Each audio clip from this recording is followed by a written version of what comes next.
Yeah, I'm not anti-phones or technology. I'm all up for exploring technology and bringing that forwards, but this installation is about the human relationship with nature.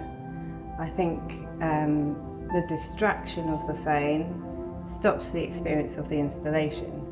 And the last installation that I did on a really large scale, I myself went back when it was open to the public and got pushed out of the way by someone having a selfie, and then saw people walking into the artwork and obsessed with kind of showing themselves within the moment. And I understand that and I appreciate it. So with this installation, I've made a space for that.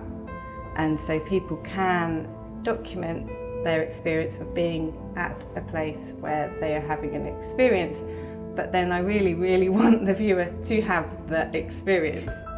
So take away the distraction.